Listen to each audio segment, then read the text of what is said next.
Hey there, and welcome to Business Over Cocktails. I'm Lauren Najar, your host and hype woman, bringing you real talk about entrepreneurship. This is the podcast where we dive into the bold whys, the messy middles, and the game-changing aha moments that lead to success.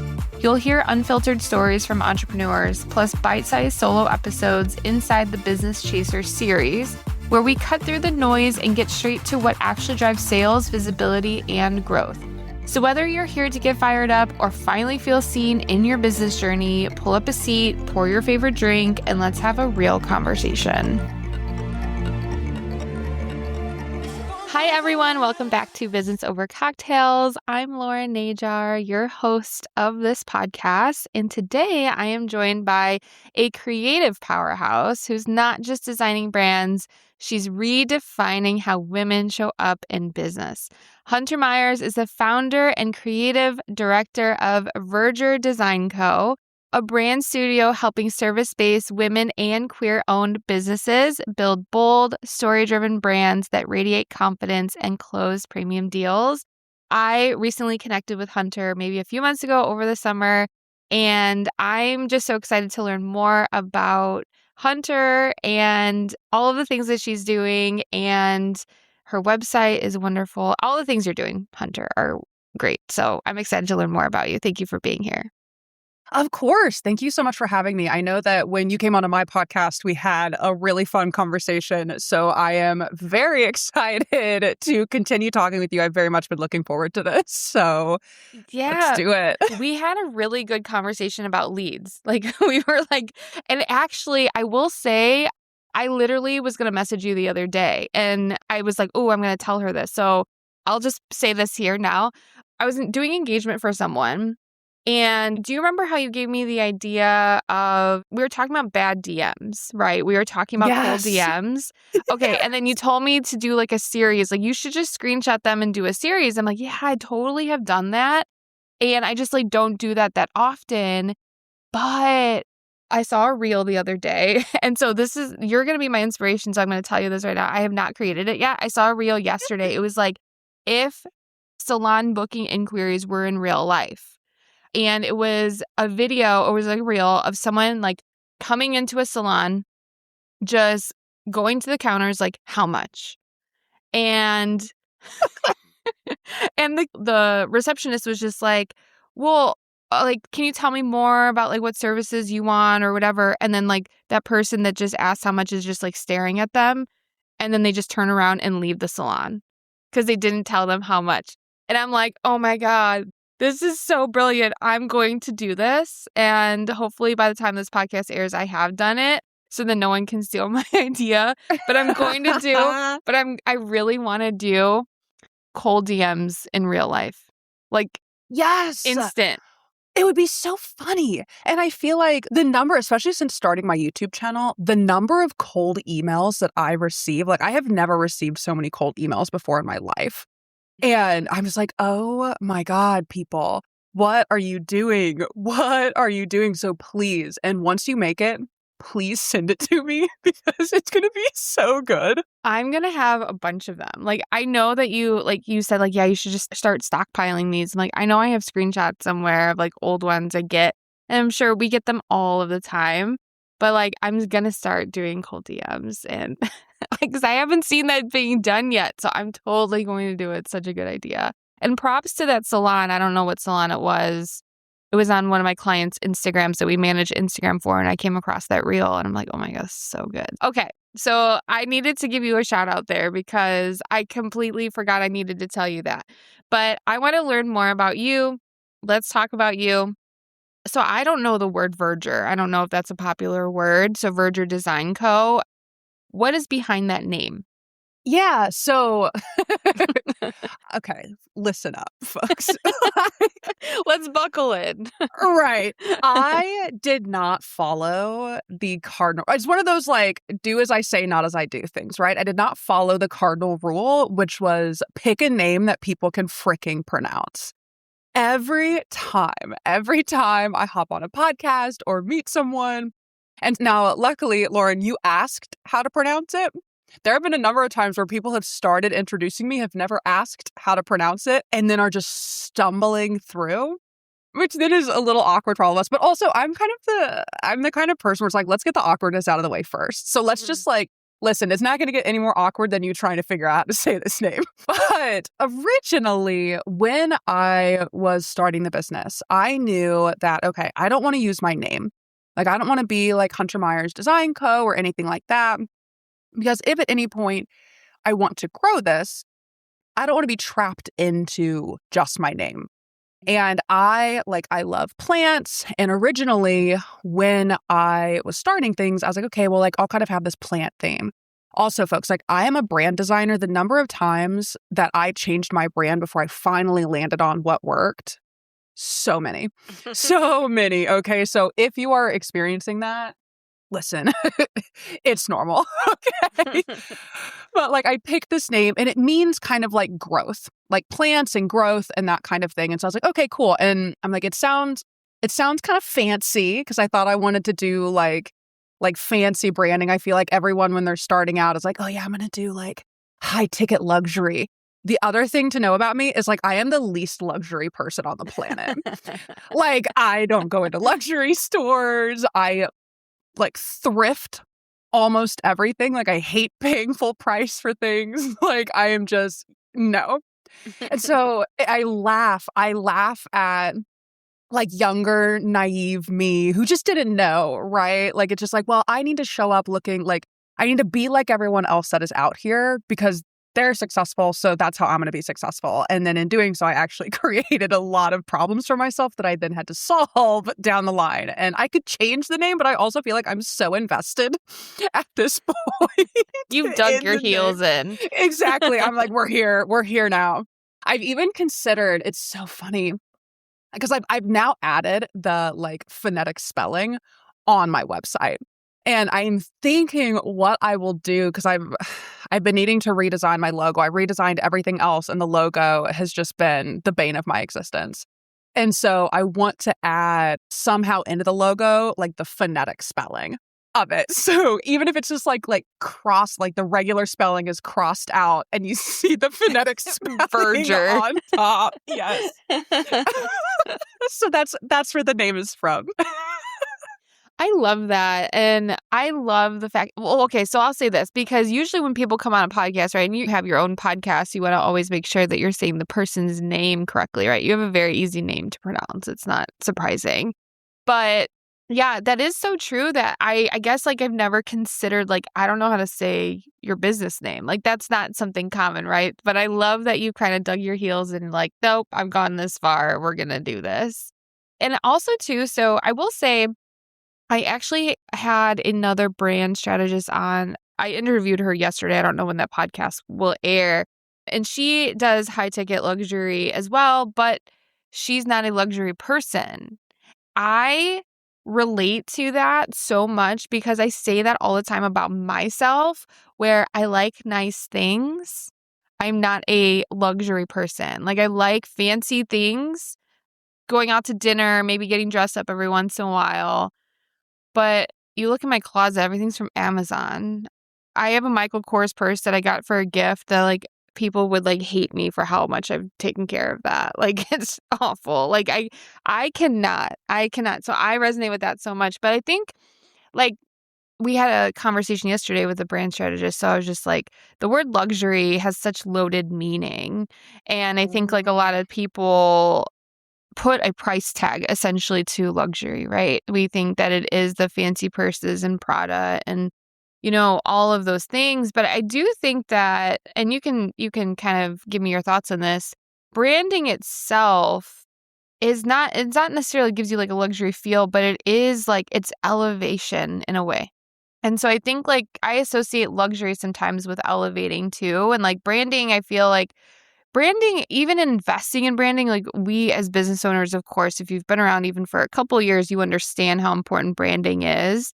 But I think that at the very first, when you're starting your business, that is a luxury service to pay for.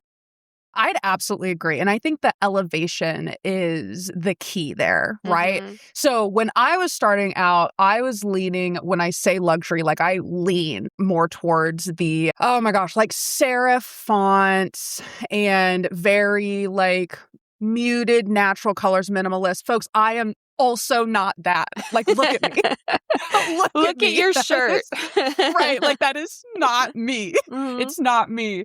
And so I agree with you, though. Like, I agree that luxury, like, this is a luxury to have. Like, it is a luxury to be able to hire someone to build this. And it does elevate your clients and customers' experience too. And it elevates the way that you are perceived.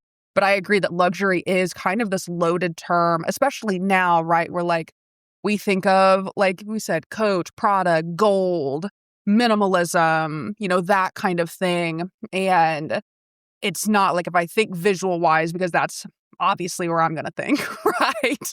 I was just not that at all. And I can still work with those clients. Like, I've got a client in London who is more of like a luxury wellness brand. And like, I can work in those spaces, but my problem was I was trying to show up as that. And I felt very phony in my own brand. Like, I felt like I was performing. I felt like I was, like, we all talk about how we deal with imposter syndrome, right? Like, I legit felt like an imposter. I was like, this isn't me. Like, who am I fooling? Like, what am I doing? And it wasn't so I've been running my business now for 5.5 years.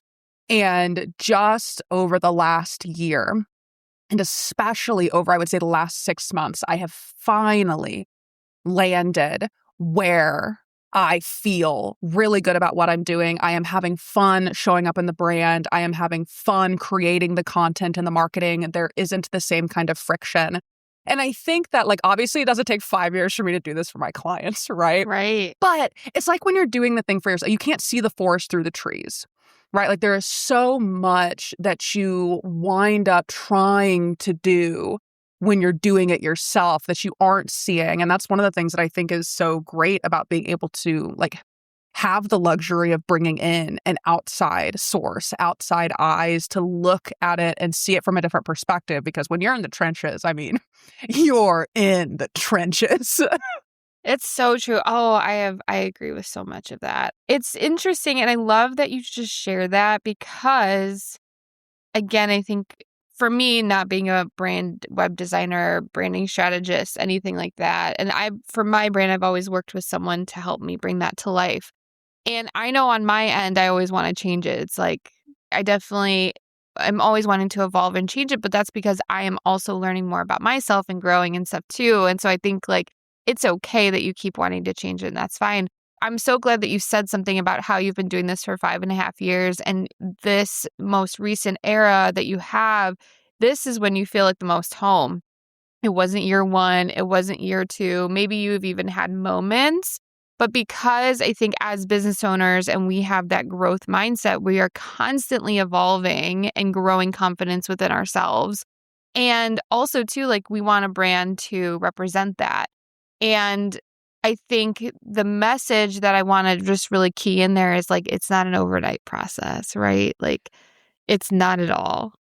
Not in the slightest. Mhm. Oh my gosh. Like, sometimes I'll look back at some of even the projects I was doing in the first year and seeing just how much growth has occurred. So I built my website on Show It. And what I did before I rebuilt is I saved my original website that I had, like the first website I built there.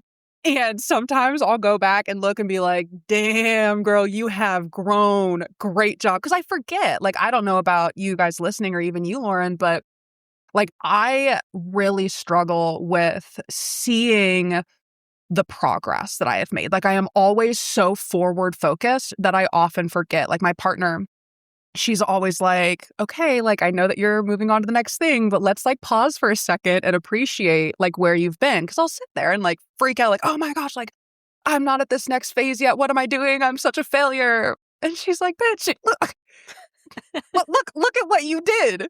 Look at what you did. Okay. And so having some of those pieces, which is really helpful, like, as a visual business owner, like, I can just look at some of the stuff and see it, but really witnessing the growth there, especially in phases of business where, like, there is a lull or it does feel like you're moving backwards. Like, I am kind of in a pivot right now in my own business. Like, I'm shifting and trying to do more content creation on YouTube and land more speaking opportunities. And while I still do design work, like there is more of a lull because I'm not putting as much attention in that area. And so with that, like it almost, I describe it kind of as a slingshot, right? Like I am pulling the slingshot back. So it feels like I am moving backwards right now, but I have to trust that when the time is right and I release that, I will springboard much farther forward than I would have been and in the direction I want to be going than if I had just stayed whatever course that was digging me into a rut, you know? I feel like we share the same brain because like everything, all these things that you're saying, I say all of the time. Like I say literally like step back to spring forward.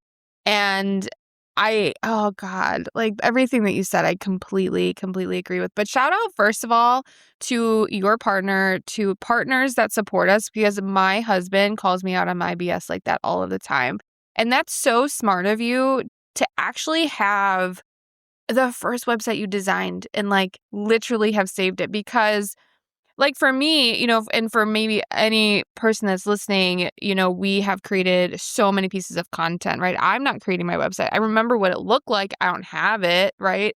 But I don't save anything. Like I can go on Facebook and scroll 7 years ago and see, right? I can go and see like, you know, Instagram and Facebook give us memories and we can see how far. And like, that's really nice. I will say too, like, I guess my branding shoots, I've done like 5 or 6 branding shoots. So like you can see the growth and the evolution from that too. But kudos to you on like having that and like then consciously going back and just being like, no, like, look how far I've come. Look how much I've evolved. Look at all of these things that I've learned in the process since doing that versus now. And then even just the clients and the caliber of clients that you probably work with now versus then. That's so true. And oh God, there's so many directions I want to take this conversation, but I have more questions I want to ask you. So I want to kind of dig into your creative process though, because on your website, you mentioned about like, how do you, I guess, like with strategy, intuition, like meeting. So I would love to know more about like your intuition with branding and kind of like, why did you decide to get into branding in the first place? So listen, I have been creative my entire life. I tell people, like, I'm pretty sure I came out of the womb wielding some kind of artistic tool, whether it be like a paintbrush, a pen, a pencil, something. And I remember growing up, I was like, oh my gosh, like it would be so cool to be an artist. But there was like a distant cousin or something who went to art school and like the family shit on her for going to art school. And they were like, you know, she was so smart and she could have just invested that time and energy into something that, you know, really could have served her better. I can't believe she went to art school. Now, young, very impressionable, very people pleaser me was like, well, shit. Looks like I probably shouldn't do art school, I guess. And so then, and I laugh at myself so much for this because I was like, you know what? Then I'm going to be a writer because writers make more money than artists. You know, like, okay, Yeah, Hunter. just a little bit more. Just a teensy bit. And so originally I went to school for journalism and was like, oh my God, I do not like this enough to be paid so little and scrutinized so much. Absolutely not. And so I wound up switching over. I did kind of an interdisciplinary thing for a while where it was like a build your own degree. And in that process, because I was always like leaning towards creativity, but in that process, I took a creative writing class and was like, oh my gosh, I freaking love this. Lauren, you didn't know, you just buckled up for a very long story. So you're I'm like, right why here. branding? I got my Why coffee. branding? And I'm like, I'm good. let me tell you about my childhood. So I go to school. I get this degree in English. I also got a degree in sociology because I had already taken enough classes. They were just so interesting to me. And so double majored there. And I was looking around. I was like, okay, I want to move out of the Midwest. Like I grew up in Missouri, lived in Missouri my whole life, went to school in Missouri. I was like, I want to go somewhere else. Like, I want to go maybe to a big city.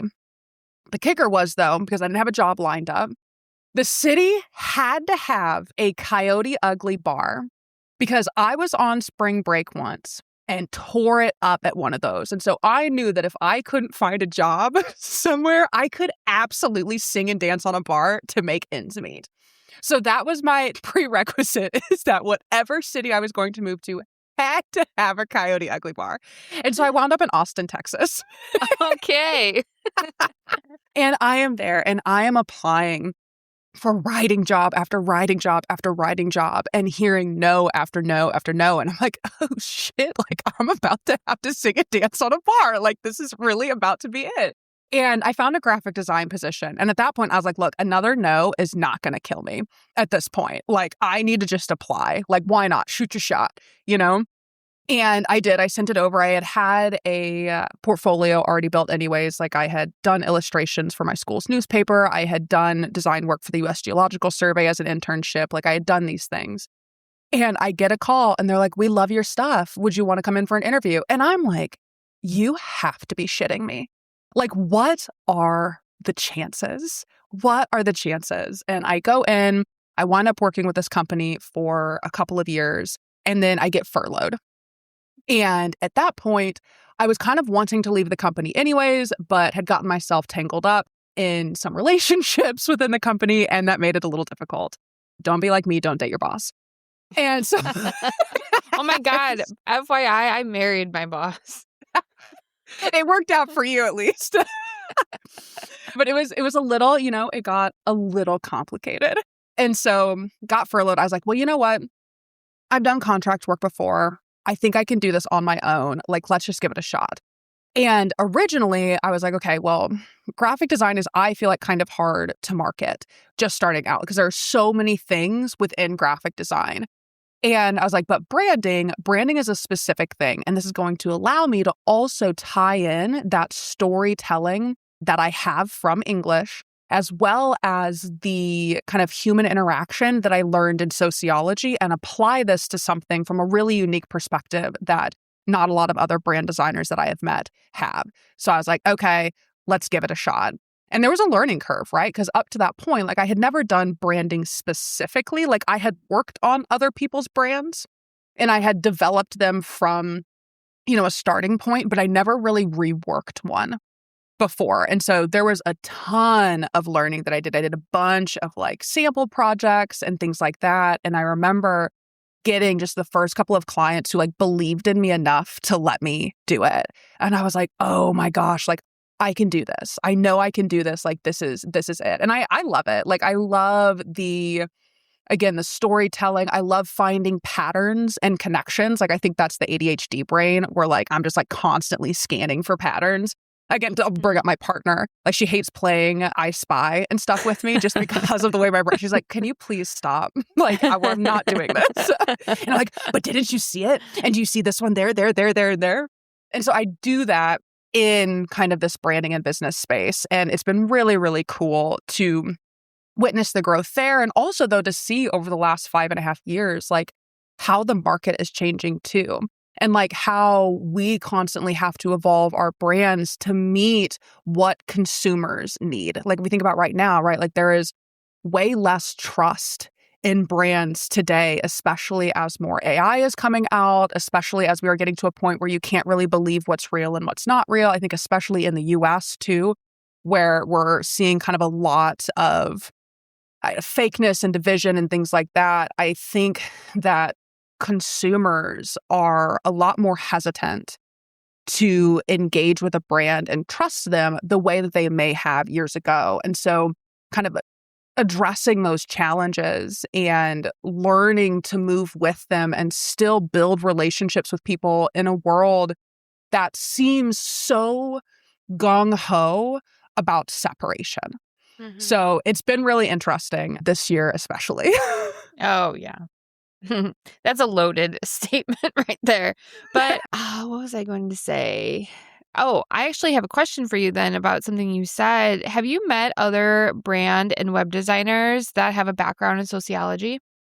I've met a number that have a background in psychology, but not sociology. And the reason I think sociology is especially helpful is that sociology is interaction in groups, which is what is actually happening with a brand. Is you are building a community, and it is about interacting within a community as opposed to just thinking of the individual buyer. Like we will address and I'll talk with people about like buyer psychology and things like that. And I think that it is super duper valuable to understand those elements. But I think a lot of people overlook the community aspect and how people interact in a community. And as a brand, if you are looking to build and develop that, your goal is to, or it should be, to foster some kind of community with your customers, because you will gain a lot more if they can start interacting with each other and feel like they are part of something than if it is still so siloed.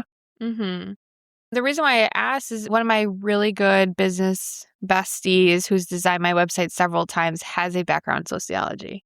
I love it. We need more of us. I know. And you We know need what? more. I will say shout out to sociology as well. That was one of my favorite topics in high school. We had to take sociology class and psychology. And I was good at both, but I feel like sociology was really fun. And like how you just described that, that's marketing. Like you learn how people interact like in groups, right? So like how can you appeal to the masses? What are behaviors, things like that? And that's not just psychology, but it's also sociology. And I remember that was one of my favorite classes in high school. So I thought it was interesting when you mentioned that you had that background because, again, like one of my really close business friends has a background in sociology. And then the other trend I'm seeing, and again, this is just off of my conversation yesterday with another brand strategist, she also wanted to be an artist and also was like, no, we don't make a lot of money. So like, how can I figure out how to become this like graphic designer, and like taught herself like not just Canva first, of course, but then you dabble into the more advanced like Adobe and I don't know any of them, but all the ones she's self-taught because art, unfortunately being an artist isn't going to give you money. But then how do you laser focus not just on graphic design and creating graphics for people? She then became this, brand strategist and implemented her creativity that way. So I think it's so interesting to see the trends between all the web design and brand strategists. Because I will say too, like nowadays, I think like you can go to school, right, and learn social media Mm-hmm. marketing. That wasn't in school. That wasn't anything when I was in college. And I'm pretty sure now graphic design is a little bit more important. And, all of those elements, you can get degrees, I think, in social media marketing or social, just whatever, learning social media marketing, those kinds of things, which is amazing. But I think there's a trend with, an era of maybe like millennials that you can go to school for graphic design, but it was so limited to what you could do. Now you can do anything. Well, and I feel like too, when you go into entrepreneurship, I call this the FITFO. This is what the first person I worked for, because he was starting his own business, is the FITFO attitude, which is figure it the fuck out attitude, right? Yeah. And I feel like a lot of people who started businesses, especially people who are artists, right? Like, so while I didn't go to art school, like any spare, like I've spent my 10,000 hours, like any spare moment growing up, I was in some kind of art class. I was drawing. Like I was doing anything to improve those skills. And I feel like, and it's actually very funny because I went to a design conference when I lived in Texas and sat down at this table with some other people who had gone to art school and things. And one guy who's actually a teacher. And I had talked about how, like, sometimes I just feel like such an imposter for like not going to this. And he had said, I think it is so much better that you didn't go to art school, because what you were then able to learn is how to think for yourself. Because in art school, what he was saying is that it's a lot of sometimes even like beating the creativity out of you, like, and to fit into these individual like pillars or to do things a very certain way. And I feel like when you are left to learn it on your own, you got like YouTube University, which is just teaching you the skills. Because if you are creative, if you have taken art classes, even just in high school, like you've learned the basics of like design principles of sorts, right? Because like sometimes you can just kind of intuitively know it. It is what it is. You've learned these things before. And so it's just learning the tools and then practicing to apply them. And so I think it's really cool seeing a lot more like self-taught people in this realm. And I think that there's a lot to be said of the growth that happens there too. Like And I'm actually going to bring up Canva here because I'm not going to lie. Like, I used to talk so much crap on Canva because it also, folks, did not used to be this good. Like, it has Yeah. gotten so much better. It has gotten so much better. I even use it a lot. And what I like about it is it's so much more accessible. Like, the Adobe programs have gotten more and more and more expensive over the years, and they are not necessarily easy to use. Like, they are intense. And Canva has made it really, really easy for anybody to make a pretty decent online graphic. Now, I wouldn't recommend Canva for print things. Like, it doesn't have the same capabilities that other programs do. But to get you by, like, it's great. And when I first started out, like, I was also part of the ridiculous elitist. And I say this because I literally saw this on Threads the other day that, like, if you design in Canva, you're not a real designer. And I was like, oh my God, ew, I also used to say that. God, that's gross. I'm like, oh my God, right? Like, ew, why was I such an awful person? It's like, oh my God, someone help me. But like, I don't think that's true. Like, you can be a good designer and leverage Canva. You can also be not good at design and use Canva, and you can be not good at design and use Adobe programs too. Mm-hmm. Like, it is not necessarily the program that you are using that makes you like a creative or an artist or a designer. It is your ability to tell a story, your ability to understand visual hierarchy, and your ability to like understand and grasp how visuals are going to impact the person looking at them. Mm-hmm. Like, that's it, you know? And so I think it's cool that there are more self-taught designers. And I think you're right that there's especially a lot in this kind of millennial generation and group. And I mean, I resonate with that a lot because you can kind of take that philosophy into anything, right? I went to school, I have a finance degree, and I'm clearly not doing anything with my finance degree. I was in banking for 10 years and, you know, I had like a lot happen to me, and that's why I started my business. And just like long story short, decided to not work in like toxic finance environments. When I think in college, I was like, yeah, I want to go like be super intense and go on the trading floor and just like, you know, I equated money with hard work.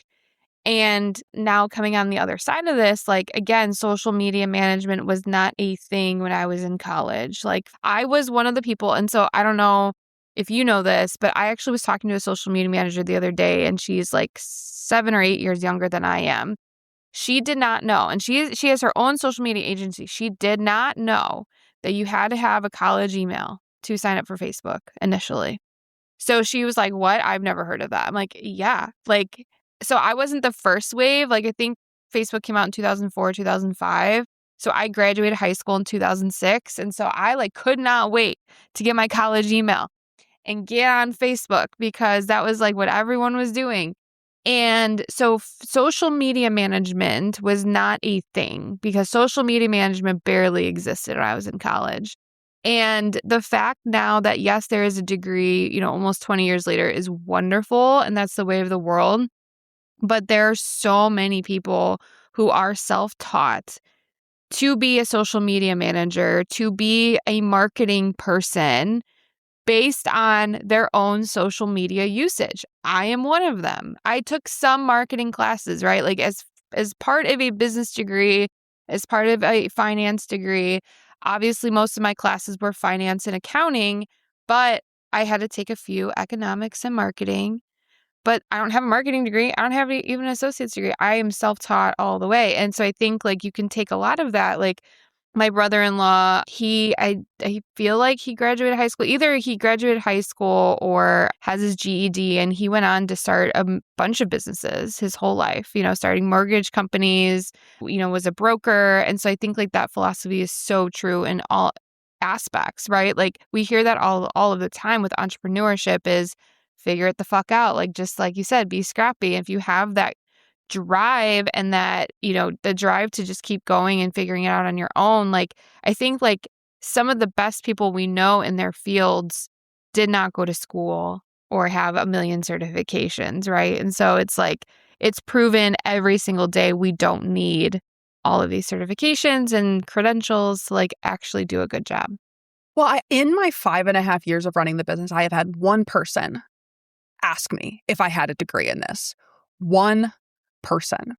And that's it, and before even starting, I was like, oh my gosh, like, is it going to be a problem that I didn't go to art school? Like, are people going to out me? Like, what's going to happen? And just one person asked, and that's it. Mm-hmm. Yeah. So think about that, people. Yeah. Yeah. You mentioned about like storytelling with a brand, right? And that's something that you do. What makes a brand truly powerful in your mind? I mean, I feel like relationship building, like your ability to form a relationship, which is actually why I developed my brand matchmaker method and like my 4-part client attraction framework that I take my clients through and everything, like that is so based on like the concept of romantic relationships, and that we need to start treating our customers the same way that we treat romantic partners. Like the goal if we think of like a monogamous relationship, right, which is what we oftentimes see in movies, it's what many people I feel like experience and can at least like pinpoint an example of. The goal being, right, like a marriage, a long-term relationship that is happy and successful and mutual and all of that. And what I have found is that a lot of businesses, and understandably so, right? Like we get caught up in this, well, I have to make money, because that's part of business. Mm-hmm. But it winds up being very transactional, and we're not thinking about the long term because we're so focused on making sure that like our bills are paid. So it's like, okay, well, I've got this person, you paid me, cool, I need to find the next person. But I'm sure some of you listening, or maybe many of you do, like customer lifetime value plays a huge part in your marketing and how much you are going to wind up spending on marketing in the long term based on, again, like this value of the customer. And so if you don't know what it is, customer lifetime value is the total amount of money that a customer is going to spend with your business over their, we'll call it, again, lifetime interacting with your brand. And if you can increase that, you are able to then decrease the amount of money and energy that you are spending on your marketing efforts. Or depending on how you want to scale your business, you can increase your like profits and overall size. And for that to work, you have to build long-term relationships with these clients, because it is so much easier to get a client to like buy from you a second time than it is to find a new client who's never bought from you at all. And so I think the most valuable thing that a brand can do is treat their customers like a romantic partner. Court them, figure out how you can create chemistry with them, set the mood. Like you want them to buy from you, you've got to set the mood so that it is easy for them to do so. And then once they have purchased from you, you have to maintain that happily ever after. We all hear this, like your marriage doesn't end at the altar, like the courting process doesn't end at the altar. Like if you want this to work, you have to keep working on it past marriage. And you have to do the exact same thing with your customers. And if you can start reframing the way that you view them and tell yourself this story that, okay, if this was someone that I was trying to date, how would I treat them? What would I need to do to get them through these phases? What kind of first impression do I need to be making? How do I need to flirt with them to get them interested in learning more about me? Like, what is my type? I'm not trying to attract everybody at the bar. Who am I trying to target? Like when we can reframe how we view our brands like this, it makes branding a lot less overwhelming because it is something we already have experience in.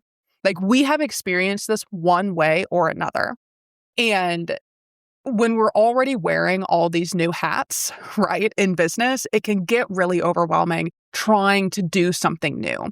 And so all I am telling you is think about your customers like you would a date. They are just a person. I know we talked about this on our podcast. Like when you market someone or you're trying to do leads, like talk to them like you would someone in line at the coffee shop. Like they are a person. Treat them like a person and work on building a relationship, a genuine relationship with them, and you will be amazed at the success your brand will have. I second all of that. Yes, yes, yes. Again, there's so much symmetry in what you're saying versus like the things that, just in marketing in general, right? It's a lot cheaper to go after current clients, and even like an engagement lesson is, we think about lead generation, and that's something that I love talking about. It's, part of lead generation is engaging with current clients, past clients, and even your peers. It's not all about finding the new people all of the time. It's important to engage with those people. It's important to engage with new people and find new leads in that thing to enter them into your funnel and stuff like that. But like, I love that you hit home on like, yes, it is a long-term thing. And, I have several people, and I know that you get a lot of referrals as well. Like there's several people over the last 5 years that have sent me countless referrals, and they've probably made, because I do like a referral incentive, so they've probably made close to like $5,000 just by referring people to me. So like there's so much benefit and so much reward on both ends to have that relationship. And it makes life so much easier for you. It makes business so much easier and more sustainable as well, I feel. Absolutely. And I think the sustainability part is huge. We're doing so much. And we're being told from like all angles, do more, do more, do more. And I'm out here being like, listen, we can't, okay? Like, I'm neurodivergent. I've got X amount of energy and that's it. And my focus is sometimes really hard to direct. Like, I spent so many hours last night. Oh my gosh, what was it? I told my partner, I was like, dude, I was so cracked out on creativity last night. It was intense. I could not stop. But like, with that in mind, you've got to find a way to make business sustainable for you. And forming these relationships and nurturing these relationships is the way to do it. Mm-hmm. The other important thing that I noticed, you had a really good post a while ago, maybe not a while ago. I don't know the date that you posted this, but it's about boundaries. And so since we're talking about sustainability, I wanted to ask you that question is, what's been the biggest lesson in not only building that sustainable business, but having those boundaries and not feeling guilty of having boundaries? As I mentioned earlier on, I struggle with people pleasing a lot. And boundaries has been something that I have been working on really, really hard in my personal life, in the business over the last couple of years, but especially this year in particular. And I'm going to talk about values, because I always heard like the term value-based decision making. And like, I felt like it felt very flashy, it felt very cool, but I never really embodied it. And I had a situation with a friend who is no longer a friend, who entered a business partnership and agreement with me. And I felt very much disrespected. Me and past me would have been so concerned about like the money side of it and just smoothing things over and making sure that like, oh, I don't want to ruffle any feathers. But I started sitting there and I was like, I value integrity and I value honesty and I value communication. And I have upheld all of those values in this interaction and have been met with, to me, what felt like dismissive remarks, disrespect, statements that I guess, allegations that I don't run my business in integrity, which is not at all true. And that like hit like a tank. And I was like, no, because I do value. And what has caused this in the first place is the fact that I value that so much. And I did choose to set a boundary. I was like, look, I work really hard to be respectful with my clients and to make sure that they understand what I'm doing and what we are doing. And I don't tolerate dismissive remarks like this. And I don't tolerate being treated like this. And because of that, like, this partnership will come to an end. I am going to continue. Like, there are still things that I promised to deliver you, and I will deliver those, and they will still be at the same quality of work that you received previously. But after that, I will not be available for any more work together. So please do not, ask. I do wish you the best in your projects. Like, I think what you are doing is really cool, and I've really enjoyed like the project part of this partnership, but I do not tolerate being treated this way. And that was hard. Like, I was scared. Like, I don't know about you guys, but like, I feel like me and anxiety are really close friends. Okay. And, Same, right. same. And like, I like feel the buzzing in my body. So I've got BPD, so borderline personality disorder, and anger is one of the emotions that I am very quick to jump to. And so over many, many years of therapy, I have learned how to pause, right? Deal with that myself in whatever way I need to, and then come back so that I'm not dragging other people into that. And so I'm not acting in a way like that is rash, and I then have to deal with the consequences later, right? Mm-hmm. And so I was really proud of myself for the way that I handled that. And I was proud of myself for the boundary that was set. And because the boundary was set in my values, because I understood my values, I knew that I made the right decision. Even though I experienced the anxiety, even though I was worried about, have I upset somebody? Am I a problem? I could go back to those values and be like, no, I stood in every single one of these things that I value. I upheld every single one of those. And the thing that I've been working on with, I have a wonderful mentor, her name is Jamie, is when we set boundaries and when we uphold those boundaries, we are also building trust in ourselves that we can do so. And in going through this very uncomfortable situation that had consequences that, make me sad, right? Like, I hate to lose a friend. Like, I think in my entire life, I have maybe cut off 4 friendships. I'm 30 years old. Like, I really, really value my friends and the relationships that I build, and I work really hard to maintain them. And so even though it hurt, I knew that I did the right thing. And I know that if a situation comes up again like that, I will stand in my values again and deliver on those. And I felt really proud too that I was like, okay, like this is the exact thing that I'm telling my clients to do, and I am doing it. And I think that's been another like theme of this year is walking my talk. Like, I feel like we have a tendency to, what do they say? Like, people who can't teach, right? Or something like that. People who can't do teach. Yeah, something like that. And I'm like, wait a second, this is bullshit. No, because we also need to do. If we're going to teach, we need to do. Yeah. And so I've been leaning into more of that in my business. And you can even see it in my branding. Like, I gave a presentation at a summit the other day and was just like, no, like, I'm leaning full speed into who I am and this brand. And we're going to get weird and we're going to have fun. And it was so much more successful that time than it was the first time that I did it, when I like softened everything and kind of muted it down.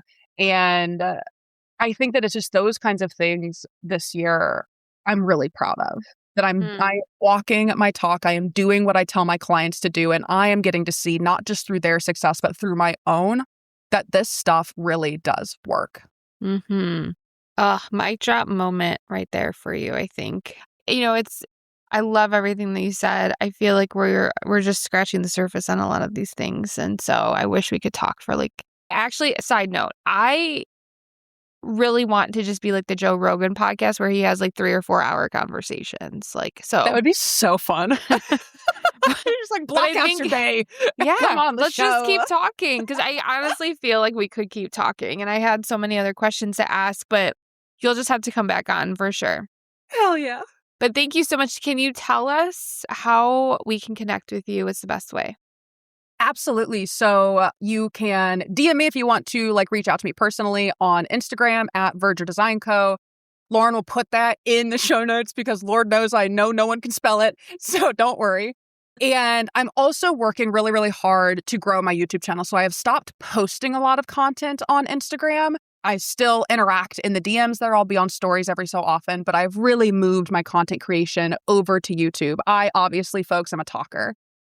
Clearly through this thing, you can tell that I'm a talker, and I was really struggling to fit things into my 90-second reels.